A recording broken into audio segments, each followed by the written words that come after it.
नमस्ते दोस्तों, स्वागत है आप सभी का home science classes with Mohini ma'am में। एक विषय में बात करनी थी आप लोगों से। आप लोगों के कमेंट आते हैं लाइव क्लास के लिए, तो मैं बता दूं, इस समय मैं लाइव क्लास तो कर सकती थी। वैसे मैंने बताया था कि बच्ची जो है, मतलब छोटी जो बेटी है वो 2.5-3 साल की है, मतलब 3 की होने वाली है। तो मैं अभी इस समय लाइव क्लास तो कर सकती थी, क्योंकि बड़ी बेटी की छुट्टी चल रही है तो वो उतनी देर संभाल सकती है, वो उसके साथ खुश रहती है, तो मैं क्लास कर सकती थी। लेकिन मैंने फ़ोन पर देखा, मतलब जो पीडीएफ को शेयर करके जैसे प्रैक्टिस कराते हैं हम आपको इसमें, उस तरीके से लाइव क्लास में पीडीएफ शेयर नहीं हो रही है यूट्यूब गैलरी में। तो इस वजह से मैं अब क्लास सोच रही थी, लेकिन तो कुछ लोगों का कमेंट लगातार आ रहा है, तो मैं बताना चाहती हूँ कि फ़ोन से हो नहीं पा रहा है ये काम, और मेरे पास और कोई व्यवस्था अभी है नहीं। तो प्लीज़ मेरी समस्या को समझें। आप लोग लाइव क्लास के लिए पूछते हो, तो इसलिए मैं बता देती हूँ कि मेरी प्रॉब्लम्स हैं। मैं लाइव क्लास अभी नहीं कर सकती हूँ जब तक मेरी खुद की अर्निंग नहीं होती है। तो आज का जो हमारा विषय है हेल्थ साइंस स्वास्थ्य विज्ञान में जो हमारा टॉपिक होगा घाव के प्रकार, और इसमें जो प्रश्न होंगे घाव के प्रकार के प्रश्न होंगे, उनमें क्या क्या उपचार देना होता है, और जलने व झुलसने से कैसे कैसी चीज़ें होती हैं, मतलब क्या क्या समस्याएं होती हैं, क्या क्या उपचार देना होता है, बिजली के जो झटके लगते हैं, एसी करंट, डीसी करंट, ये सब प्रश्न आपसे पूछे जाते हैं। तो आज हम उसके प्रश्न यहाँ पर सॉल्व करेंगे। तो बस क्लास को स्टार्ट करते हैं। बस एक ही चीज़ कहूँगी, मेरे चैनल को ज़्यादा से ज़्यादा सपोर्ट करिए, शेयर करिए, जिससे कि मतलब वही चीज़ें हैं, बार बार क्या उनको बोलना अच्छा नहीं लगता है, जिससे मैं मतलब ग्रो हो चैनल थोड़ा, तो मैं आप लोगों के लिए लाइव क्लास वगैरह की व्यवस्था कर पाऊँ। ठीक है। 2 दिन से चैनल पर थोड़ा व्यूज़ भी डाउन हुआ है, और हुआ है कुछ नए बच्चे भी जुड़े हैं, लेकिन कुछ पहले अभी 4-5 दिन बहुत अच्छा चैनल चल रहा था, उस हिसाब से 2 दिन से सब्सक्राइबर भी नहीं बढ़े हैं और व्यूज़ भी स्लो हुआ है थोड़ा। तो प्लीज़ चैनल को सपोर्ट करते रहिए और शेयर ज़रूर करिए। क्वेश्चन 1 है, घाव लगभग कितने प्रकार के होते हैं? ए है 2 प्रकार का, बी है 3 प्रकार का, सी है 4 प्रकार का, या डी है 5 प्रकार का। तो आपको यहाँ पर ये बताना है कि जो घाव होते हैं वो कितने प्रकार के होते हैं। देखो, लगभग पूछे जा रहे हैं आपसे, तो लगभग तो 4 प्रकार के मुख्य घाव माने जाते हैं। वैसे हो सकता है और भी होते हों, लेकिन जो मुख्य हैं वो 4 घाव होते हैं। कौन कौन से होते हैं? एक होता है कटा हुआ घाव, पता होना चाहिए। कटा हुआ घाव हम उसे कहते हैं जब तेज धार चाकू वगैरह है, जो छुरी वुरी होती है, ब्लेड होता है, कांच होता है, घुस जाता है, तो उसे हम कहते हैं कटा हुआ घाव, क्योंकि इसी तरीके से कैटेगराइज किया गया है। दूसरा होता है फटा हुआ घाव। फटे हुए घाव को हम कहते हैं कैसे, जिसके मतलब किनारे कटे फटे होते हैं, टेढ़े मेढ़े होते हैं, भयंकर तरीके का घाव ये माना जाता है। सींग मशीन के कल पुर्जे इसमें लग जाते हैं। ठीक है, सींग जानवरों के होते हैं, मशीन के पुर्जे होते हैं, आप जानते हो, इस टाइप से समस्या होती है इसमें। थर्ड होता है आपका कौन सा? कुचला हुआ घाव। कुचला हुआ घाव आप सभी जानते हो, ज़्यादातर ऐसे घाव देखते हो कि घर में बच्चों के हो जाते हैं, जैसे कि उंगली दबा लेना, मतलब दरवाजे के किनारे से, तो क्या हो जाता है, कुचल सी जाती है उंगली, अंदर नीली, ऊपर नीली पड़ जाती है, और इसमें दर्द भी बहुत होता है, गहरी गहरी नीली रंग की आपको उंगली वगैरह जो भी पार्ट दबता है, खासतौर से उंगली बच्चे दबाते हैं, तो इस तरीके से कुचलना होता है। और एक वो भयंकर वाला जो कुचलना होता है, जिसमें इंसान बिल्कुल जैसे कि रोड पे ट्रक के नीचे आ जाना, बस के नीचे आ जाना, वो अलग विषय है। हम लोग यहाँ पर सामान्य दुर्घटनाओं की बात कर रहे हैं। ठीक है, तो और बात हो रही है किसकी? हाँ, लास्ट बचा हमारा क्या? घाव का। घाव का लास्ट पॉइंट क्या है? गोली का घाव, सॉरी। ठीक है, गोली का घाव। ओके, लास्ट कौन सा है? गोली का घाव। तो गोली का घाव आप जानते हो, चुभने से होता है, नुकीली वस्तु, चाहे गोली लगी हो, चाहे कोई सुई चुभी हो, चाहे लकड़ी की फांस लगी हो, तो ये गोली के घाव में ही कंसीडर किया गया है। मतलब लकड़ी की फांस को भी गोली के घाव में रख दिया गया है, मतलब नुकीली चीज़ से ऐसे घाव होते हैं। ठीक है, कांटे लगना। तो ये 4 प्रकार के घाव होते हैं, ये आपको पता होनी चाहिए। क्वेश्चन नंबर 2 है, क्योंकि हम पढ़ रहे हैं इस समय जो विषय हमारा चल रहा है प्राथमिक चिकित्सा, हम प्राथमिक चिकित्सा ही तो दे रहे हैं, मतलब उपचार वगैरह ये प्राथमिक चिकित्सा वाले ही तो सीख रहे हैं, हम यहाँ पर डॉक्टरी इलाज तो नहीं कर रहे हैं ना। तो प्राथमिक चिकित्सा में जब चोट लगे तो कई बार ऐसा होता है जैसे बच्चे हैं पर नहीं बता पाते कैसे चोट लगी है, तो आपको ये पता होना चाहिए कि ये घाव है, मतलब देख के आप पहचान लो कि टेढ़ा मेढ़ा घाव है तो आप समझ सकते हो कि इसमें कोई चीज़ ऐसी है, मतलब घुसी है किसी, मतलब किसी तरीके से ये फटा है मतलब घाव। तो ये समझाने के लिए मैं यहाँ पर मतलब बता रही हूँ कि ये घाव कौन कौन से होते हैं। ठीक है, बढ़ते हैं आगे। यदि घाव हल्का हो तो रक्त रोकने में शीघ्रता। ए ऑप्शन है नहीं करनी चाहिए, बी है करनी चाहिए, सी है कसकर पट्टी बांध देनी चाहिए, डी है निम्न में से सभी। यदि घाव हल्का हो तो रक्त रोकने में इनमें से क्या क्या काम करनी चाहिए? क्या शीघ्रता करनी चाहिए कि जल्दी से रक्त रुक जाए, ठीक है, या फिर नहीं करनी चाहिए, रक्त बहने देना चाहिए, या सी है कसकर पट्टी बांध देनी चाहिए, या डी है निम्न में से सभी। बताइए यहाँ पर ऑप्शन क्या होगा।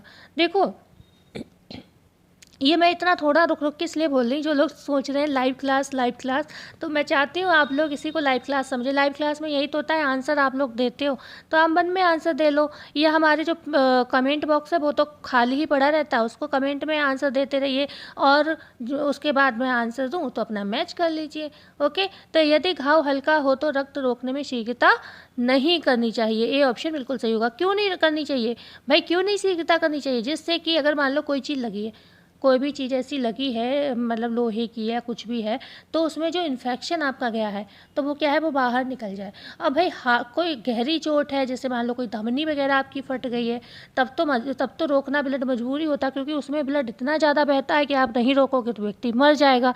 तो उसमें तो ब्लड इतना फ्लो में आ रहा होता है कि जो वैसा इन्फेक्शन होगा वो तो पहले ही निकल गया होगा, एक ही झटके में ब्लड में निकल गया होगा।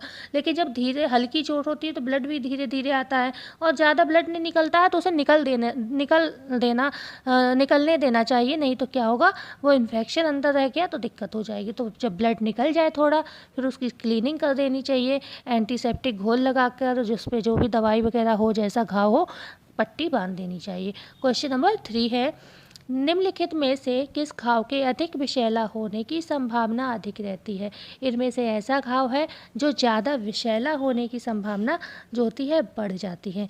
क्या ए है कटा हुआ घाव, या बी है फटा हुआ घाव, या सी है कुचला हुआ घाव, या फिर डी है गोली का घाव? कौन सा इसमें आंसर सही होगा?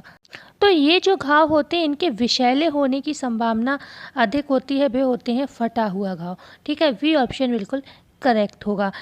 ये फटे हुए घाव विषैले होने की संभावना क्यों ज़्यादा होती है? क्योंकि हमने बताया ये या तो मशीनों के कलपुर्जे लगते हैं या जानवरों के सींग लगते हैं जो कि गंदगी में रहते हैं।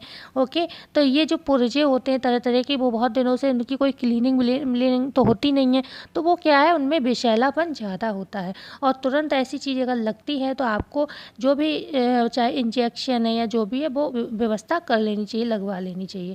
क्वेश्चन नंबर 4 है, चोट लगे घाव को रोगाणुरोधी घोल, यहाँ पर घोल होगा, से साफ करने के बाद निम्नलिखित में से किस पाउडर का छिड़काव करना चाहिए?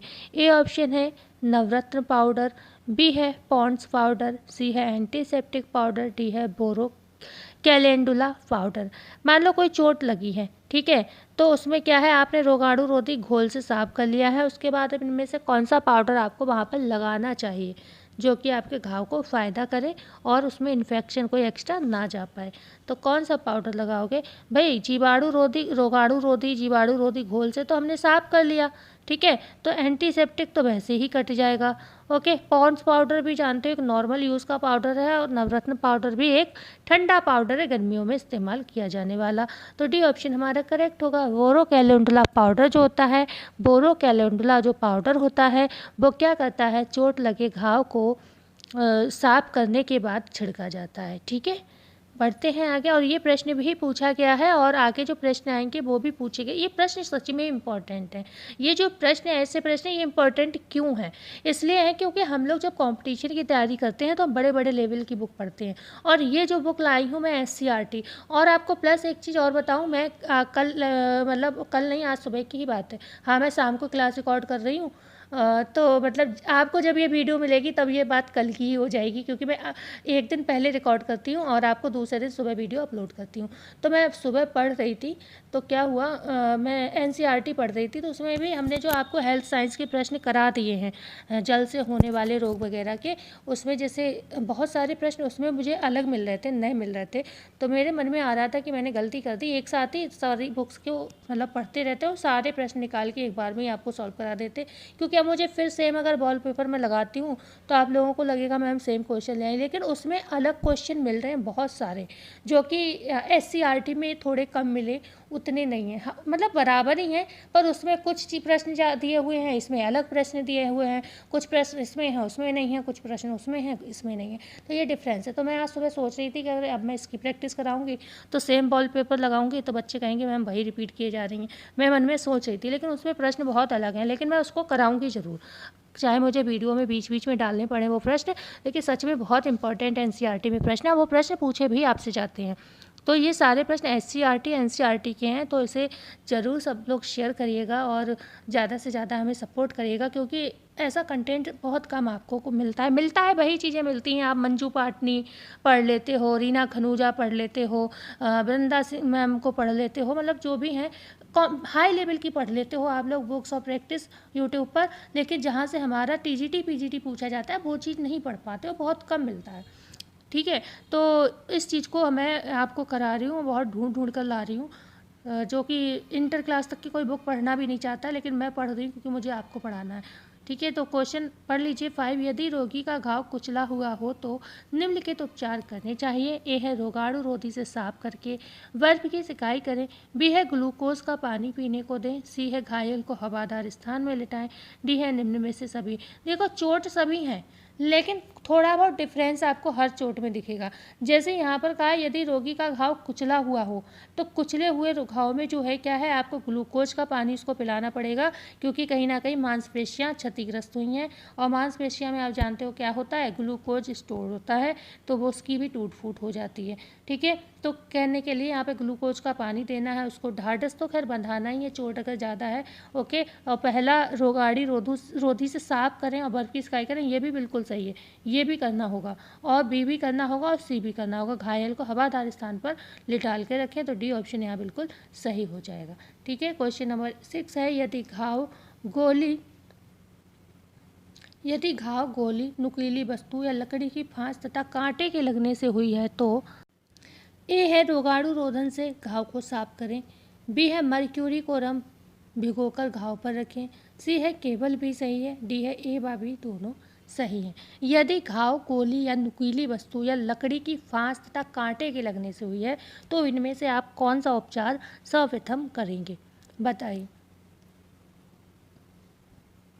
देखो सबसे पहले तो इसमें आवश्यक होता है क्या, रक्त को रोको, क्योंकि गोली का घाव आप जानते हो बहुत गहरा होता है। नहीं, सामने से नहीं, मूवीज़ में देखा होगा जैसे ही गोली लगती कैसे ब्लड आता है, हालांकि वो सब दिखावटी चीज़ें होती हैं, लेकिन रियलिटी में भी मूवीज़ में वही चीज़ें दिखाने की कोशिश करते हैं जो चीज़ रियल में होती है। तो गोली लगते ही ब्लड बहुत बहता है। ठीक है, तो ब्लड बहेगा तो ब्लड को रोकने की कोशिश तो करी ही जाएगी, लेकिन जब तक गोली नहीं निकलेगी तब तक ब्लड तो नहीं रुकने वाला, तो सब गोली निकाली जाती, लेकिन उससे भी पहले क्या है, रोगाणु रोधन से घाव को साफ करना होता है।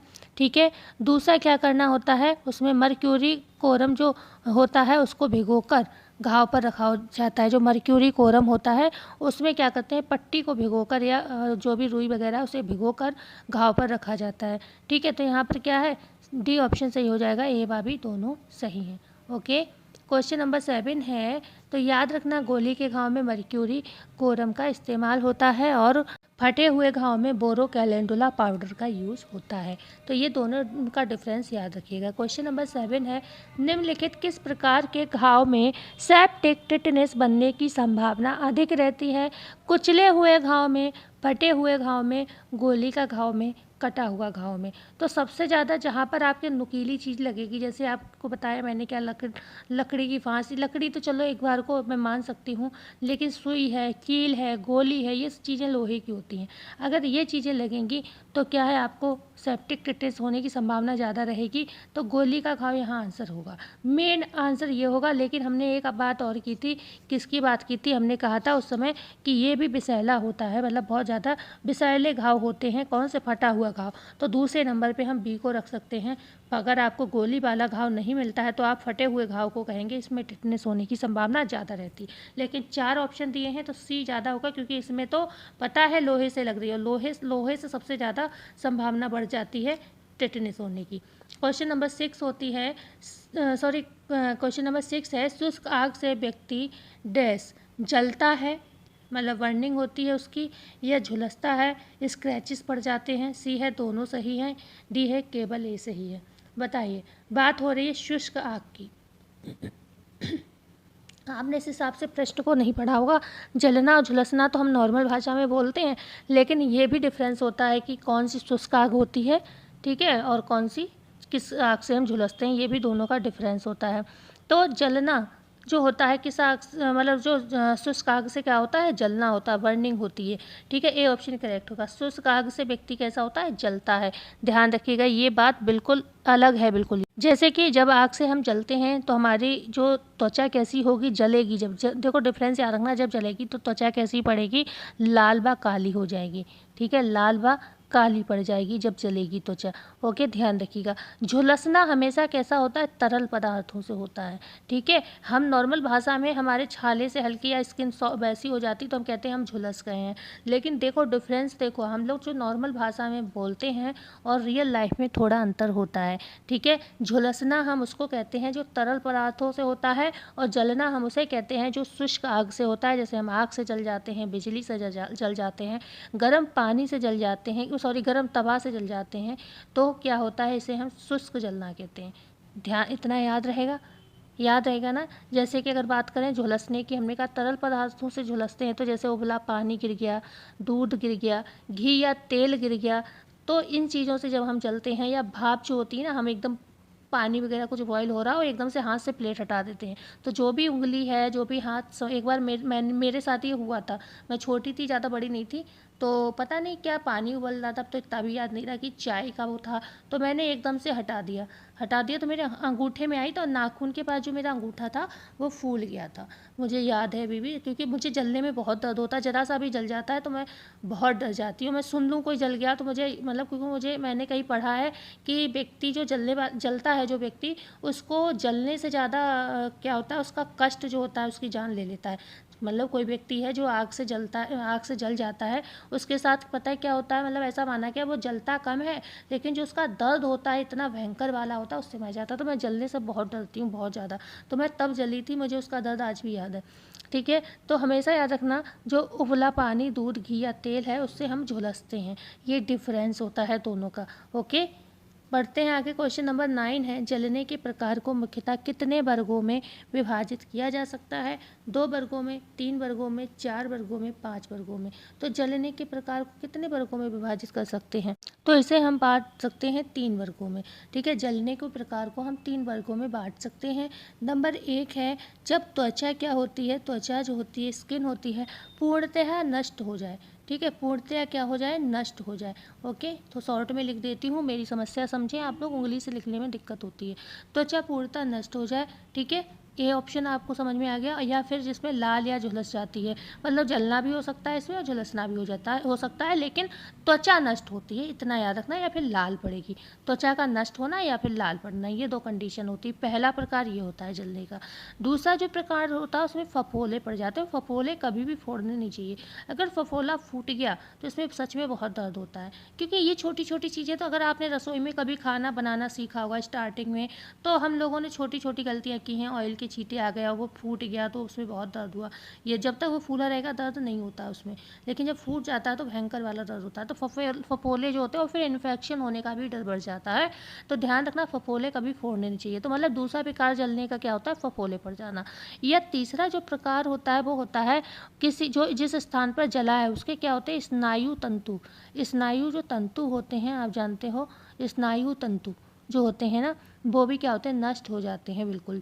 मतलब ये बहुत ज़्यादा भयंकर जलने वाला जो होता है, और ये बहुत ज़्यादा नुकसानदायक हो जाता है। स्नायु तंतु भी नष्ट हो जाते हैं, ठीक है। तो त्वचा पूर्णतः नष्ट होना या लाल होना पहला प्रकार है। दूसरा है फफोला पड़ना, या तीसरा है स्नायु तंतु का जलना। ये जलने के मुख्यतः 3 वर्गों में जलने को विभाजित किया गया है। क्वेश्चन नंबर 10 है, शरीर के किस भाग के जलने पर विषैले पदार्थ उत्पन्न होने लगते हैं जिससे शरीर की आंतरिक क्रिया को मतलब प्रभाव पड़ता है। यहाँ पर इस तरीके से कर लो, ठीक है। शरीर के किस भाग के जलने पर विषैले पदार्थ उत्पन्न होने लगते हैं जिससे शरीर की आंतरिक क्रिया को प्रभावित होती है। सेंटेंस थोड़ा गड़बड़ हो रहा है, जिससे शरीर की आंतरिक प्रक्रिया प्रभावित होती है, ठीक है। आंतरिक प्रक्रिया जो है प्रभावित होती है, को हटा दो, सेंटेंस बन जाएगा। तो एक कौन सा तंतु जलता है? उत्सर्जन तंतु है, पाचन तंतु है, स्नायु तंतु है, कंडरा तंतु है। तो आपको इसका आंसर तो पता चल गया होगा। यहाँ पर जो राइट आंसर होगा कौन सा होगा? सी ऑप्शन होगा, स्नायु तंतु।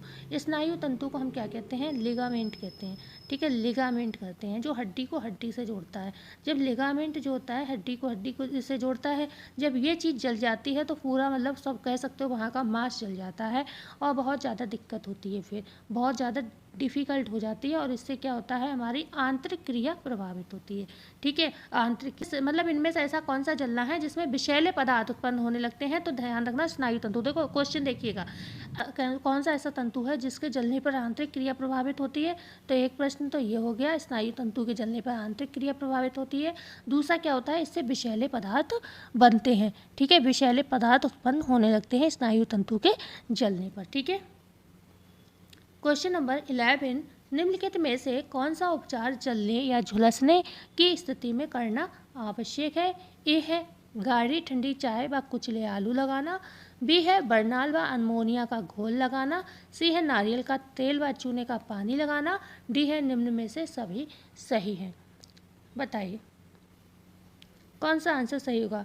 निम्नलिखित में से कौन सा उपचार जलने या झुलसने की स्थिति, मतलब जो फर्स्ट टाइप था आपके जलने का, उसमें आप करोगे? क्या गाढ़ी चाय मतलब गाढ़ी ठंडी चाय और कुचले आलू लगाओगे, मतलब चाय पीने को दोगे कौन सी? ठंडी वाली, जिससे ठंडक मिले उसको। दूसरा बरनाल भी आप जानते हो जले में उपयोग होता है, अमोनिया का घोल भी जले में उपयोग होता है। सी है नारियल का तेल व चूने का पानी भी यूज़ होता है। तो डी ऑप्शन यहाँ पर बिल्कुल सही हो जाएगा, ठीक है ना, बिल्कुल सही हो जाएगा।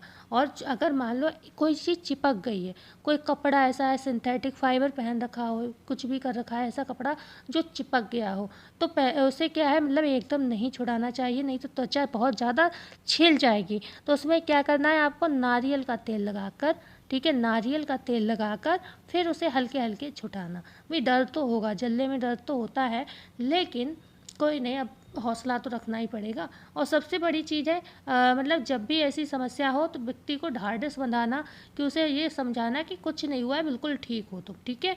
और इसमें क्या करना है आपको? उसको ग्लूकोज दे सकते हो पीने को अगर वो कंडीशन में है, ठीक है, ग्लूकोज दे सकते हो, ब्रांडी दे सकते हो, ये ध्यान रखना है। लेकिन जली हुई कंडीशन में मतलब कभी भी मतलब पानी ऊपर नहीं डालना चाहिए, ये ध्यान रखना है, ठीक है। क्वेश्चन नंबर 12 है, यदि जला हुआ व्यक्ति मूर्छित हो जाए तो उसे क्या सूंघाना चाहिए? ए है अमोनिया, बी है बरनाल, सी है जूता, डी है प्याज।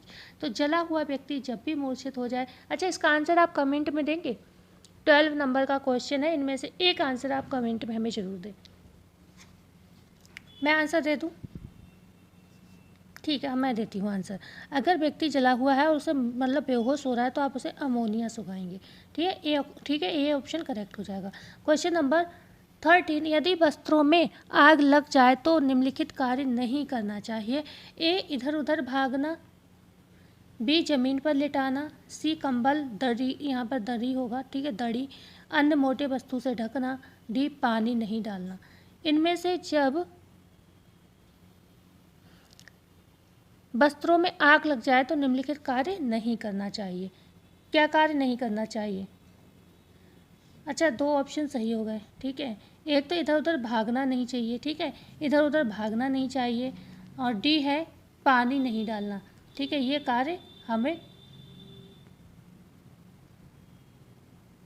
ठीक है, ये कार्य तो हमें नहीं करने चाहिए, ठीक है। दो कार्य नहीं करने चाहिए, गलती हो गई, इसमें एक ऑप्शन मुझे ऐड कर देना चाहिए था, चाहे ई वाला कर देती मैं, 5 ऑप्शन दे देती। अब तो आ भी रहे हैं तो 5 ऑप्शन वाले प्रश्न पूछने का ट्रेंड चलने लगा है, ठीक है। तो मतलब यहाँ पर 2 ऑप्शन सही था, उधर एक तो भागना नहीं चाहिए और दूसरा पानी नहीं डालना चाहिए, ज़मीन पर लिटालना चाहिए और कंबल या दड़ी मोटे वस्तु से क्या होता है, उसे ढक देना चाहिए जिससे आग बुझ जाए। और आग पे पानी न डालकर, बेशक आपके हाथ जल जाए लेकिन या तो आप मार मार के हाथ से बुझाओ आग को, पर धोखे में भी पानी नहीं डालना, नहीं व्यक्ति चिटक जाता है। क्वेश्चन नंबर 14, निम्नलिखित में से कौन सा तेजाब अत्यधिक तेज माना जाता है? ए है गंधक का, बी है नमक का, सी है सोरे का, डी है निम्न में से सभी। तो ये सारे तेजाब जो होते हैं काफ़ी तेज माने जाते हैं। ठीक है, तो डी ऑप्शन सही हो जाएगा। क्वेश्चन नंबर 15, शरीर के जिस हिस्से पर तेजाब गिर गया है उस हिस्से पर तुरंत डालना चाहिए दूध, सादा पानी, बर्फ़ का पानी, गन्ने का रस। क्या डालना चाहिए? तो हमें जो भी तेजाब जहाँ पर भी गिरा है जिस पार्ट पे, दूध डालना चाहिए। और ये दूध कब तक डालना चाहिए? जब तक दूध फटना ना बंद हो जाए। फटना मतलब जैसे मान लो कहीं पे तेजाब गिरा है, आप दूध डालोगे तो छर छर की आवाज़ आएगी और वहाँ पर दूध वो फटा फटा रहेगा। तो जब तक तेजाब की जो जलन है वो कम नहीं होगी तब तक दूध फटता रहेगा, और तब तक आपको दूध डालना जब तक दूध फटना बंद ना हो जाए, जिससे तेजाब का असर कम हो जाए। ठीक है। क्वेश्चन नंबर 16 है, यदि शरीर के किसी भाग पर तेजाब गिर जाए तो उसे किससे धोना चाहिए? ए है अमोनिया के घोल से, बी है खाने के सोडे के घोल से, सी है ए व बी दोनों, डी है पानी से। तो यदि शरीर के किसी भाग पर तेजाब गिर जाए तो आप उसे किससे धोगे? सी ऑप्शन करेक्ट होगा। आप अमोनिया के घोल से भी धो सकते हैं, खाने के सोडे के घोल से भी मतलब उसे साफ कर सकते हैं। ओके। क्वेश्चन नंबर 17 है, यदि कोई व्यक्ति किसी क्षार के माध्यम से जलता है तो उपचार क्या करेंगे?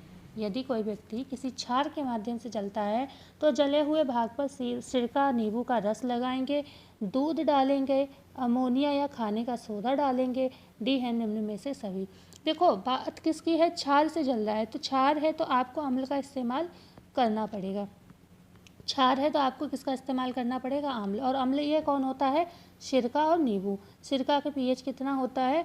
3 होता है। ठीक है, आपको पता है 14 तक का स्केल होता है पीएच मान का, जिसमें 0 से 7 क्या होता है, सॉरी 0 से जो 7 से पहले होते हैं वो क्या होते हैं? अम्लीय होते हैं। और जो 8 के बाद से 8 से लेकर आपके आगे 14 तक जाते हैं वो कैसे होते हैं? क्षारीय होते हैं। या हम कह सकते हैं 7 के बाद जो होता है वो क्षारीय होता है।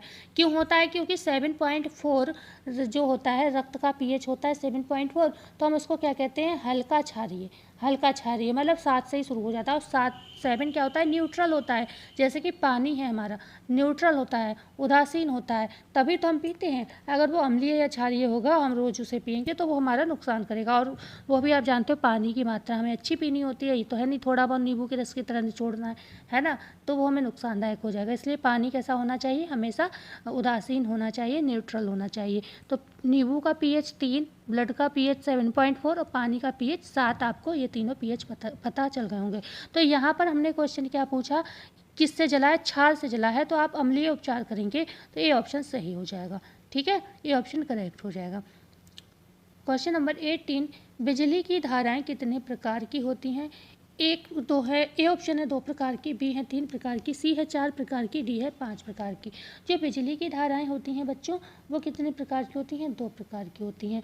कौन कौन सी होती हैं? एक तो होता है एसी करंट, ठीक है, एसी करंट, और दूसरा कौन सा होता है आपका? DC current. ठीक है, डीसी करंट। ये 2 तरीके के एसी करंट होते हैं। मैं थोड़ी सी बात बोलूँगी, सुन लेना, क्योंकि ये इससे क्वेश्चन नहीं, इसे समझना ज़रूरी है। ठीक है, थोड़ा सा समझ लीजिए इसको, क्योंकि कितने क्वेश्चन मैं निकालती, इसमें सब मैं बहुत ज़्यादा क्वेश्चन अगर बनाती जो, तो आपको लगता है कि मैम ये क्या बना के ले आई हैं। ठीक है, तो थोड़ा इसे समझना ज़रूरी है। जब बिजली का झटका लगता है तो क्या होता है? शरीर सुन्न पड़ जाता है। ठीक है, सुन्न पड़ जाता है, ये आपको पता होना चाहिए। और यदि झटका अधिक जोर से लगे तो क्या है? व्यक्ति क्या होता है? पीछे की ओर गिरता है जाके। किस में होता है ऐसा? ऐसा होता है किस करंट में? डीसी में होता है, क्योंकि डीसी जो होती है बिजली उत्तम मानी जाती है। अगर आपसे पूछा जाए निम्नलिखित में से कौन सी बिजली उत्तम मानी जाती है, जिससे मतलब किसी की जान का खतरा नहीं होता है, तो वो होता है डीसी करंट। ठीक है, इतना याद रहेगा। डीसी करंट जो होती है, इसके अगर आपने तार वगैरह छू लिए हैं तो जलने और मरने की संभावना नहीं होती है। बस यही क्या करती है? आपको पीछे की ओर पटक देती है, हटा देती है। झटका लगता है, शरीर सुन्न हो जाता है, बस इतना होता है थोड़ा। और जो होती है ना, दिमाग पे थोड़ा असर पड़ता है, क्योंकि झटका लगता है ना, तो घबराहट हो जाती है इंसान को, जिसको लगता है उसको। ओके, लेकिन जो एसी बिजली होती है वो जो होती है खतरनाक होती है। अगर उसको आपने छू लिया तो समझो बचना यहाँ पर बिल्कुल ही मुश्किल हो जाता है, क्योंकि इसके संपर्क में आते क्या होता है, मनुष्य के शरीर में बिजली का प्रभाव उत्पन्न हो जाता है। पूरे शरीर में बिजली पहुंच जाती है और उसके शरीर का क्या कौन सा हिस्सा जलता है, ध्यान रखना, रक्त जलता है। ठीक है, और मान लीजिए जब किसी का रक्त जल गया ना, खून ही जल गया पूरी शरीर में, तो दिक्कत होगी। तो ये प्रश्न जो थे, अब आपको याद रहेगा ना मोटे मोटे तौर पर, एसी क्या है, डीसी क्या है। डीसी उत्तम अच्छी बिजली मानी जाती है और एसी जो है खतरनाक मानी जाती है। डीसी में क्या होता है, जान माल का खतरा नहीं होता है, और लेकिन एसी में क्या होती है, मृत्यु की संभावना बहुत ज़्यादा होती है, क्योंकि इसमें व्यक्ति का शरीर जो होता है उसका रक्त जल जाता है। ठीक है, ओके, इतना याद रहेगा। और भी कुछ चीज़ें बता दूं, मतलब ये ध्यान रखना। और दूसरी बात है, जिसको एसी करंट लगता है, जिसको एसी करंट लगता है उसको हमेशा कभी धोखे में भी छूना नहीं चाहिए। मान लो किस देख के एकदम समस्या तो होती है ना, सामने कोई जल रहा हो मर रहा हो, लेकिन तब भी इतना कंट्रोल रखना चाहिए कि जब तक लकड़ी की वस्तु ना मिल जाए, ये तब तक, या रबड़ की कोई चीज़ ना मिल जाए, तब तक उसे छूना नहीं चाहिए, नहीं तो समस्या बहुत गंभीर हो जाएगी। ओके, और कपड़े भी ध्यान रखने चाहिए उसने कौन से पहन रखे हैं, क्योंकि कपड़े जो हैं अगर सिंथेटिक वगैरह पहन रखे हैं और आपने छू लिया तो फिर समझो आप भी नहीं बच पाओगे। तो क्वेश्चन नंबर 19 है, एसी बिजली से ग्रसित व्यक्ति को बचाने में प्रयोग करना चाहिए। रबड़ से बनी वस्तु व लकड़ी का। बी है सूखी घास तथा सूखी कांच का। सी है सूखे कपड़े का। डी है निम्न में से सभी। तो आप जब भी एसी बिजली से ग्रसित कोई भी व्यक्ति है तो उसे ये सभी चीज़ें जब मिलेंगी इन्हीं से बचाओगे। और उससे भी अच्छा है कि अगर आपको मेन लाइन पता है वो काट दें, या फिर आपने पैरों में कुछ पहन रखा हो ऐसा, तो वो तार ही काट दें जैसे जिससे बिजली का प्रवाह हो रहा है। ठीक है, तो याद रखना है ये सारे काम, सूखे कपड़े होने चाहिए, सूखी घास तथा सूखी कांच का प्रयोग भी कर सकते हो, और लकड़ी तो आप जानते ही हो, रबड़ है, ये तो उपयोगी होती हैं। क्वेश्चन नंबर 20 है, निम्नलिखित में से किन किन वस्तुओं में बिजली शीघ्रता से प्रभावित होती है, प्रवाहित होती होगा यहाँ पर, प्रवाहित मतलब बहना बिजली का। ओके, प्रवाहित। तो लोहा व पीतल, पानी और गीला वस्त्र, अन्य धातुएं, या डी है निम्न में से सभी। तो इनमें से कोई भी चीज़ है ना, वो बिजली के लिए बहुत जल्दी पकड़ती है। कोई भी चीज़ है तो निम्न में से सभी हो जाएगा, चाहे लोहा है, चाहे पीतल हो, पानी और गीला वस्त्र है, ये सब क्या है, बहुत ज़्यादा बिजली को पकड़ती हैं। तो इन चीज़ों से तो बिल्कुल ही दूर होना चाहिए। अगर किसी व्यक्ति ने ये चीज़ पहन रखी है तब तो समझो उसका और भी बचना संभव हो जाता है और असंभव हो जाता है, उससे तो दूर ही रहना चाहिए। क्वेश्चन नंबर 21 है, बिजली से मूर्छित हुए व्यक्ति की मूर्छा दूर करने के लिए उसे गर्म दूध पिलाएं, गर्म चाय पिलाएं, गर्म पानी पिलाएं, डी है निम्न में से एक से अधिक। जब बिजली से व्यक्ति मूर्छित हो तो उसे प्रयास करना चाहिए या तो गर्म दूध पिलाएं या गर्म चाय पिलाएं। तो आंसर होगा निम्न में से एक से अधिक, लेकिन उसे पानी नहीं पिलाना चाहिए। ठीक है, पानी नहीं पिलाना है, ये ध्यान रखना है। ओके, पानी कैसा भी नहीं पिलाना, ना गर्म ना ठंडा। क्वेश्चन नंबर 22 है, कार्बन गैस युक्त कमरे में फंसे व्यक्ति को निकालने के लिए प्रथम चिकित्सक को क्या करना चाहिए। ए है 5 से 7 बार गहरी सांस लें। मान लो किसी कमरे में कार्बन गैस की लीकेज हो गई है, कुछ भी हो गया, वहाँ कोई फंसा हुआ है, तो उसे आपको निकालने के लिए, अब जो भी आप अगर निकालने जा रहे हो तो आप चिकित्सक कहलाओगे, प्राथमिक चिकित्सक कहलाओगे। तो 5 से 7 बार गहरी सांस लेंगे आप, मुंह तथा नाक पर गीली पट्टी बांधेंगे, और गीली पट्टी ना हो तो अंगोछा रूमाल जो भी है उसे बांध के ही जाना है। सी है जल्दी से अंदर जाकर मरीज को उठा लें।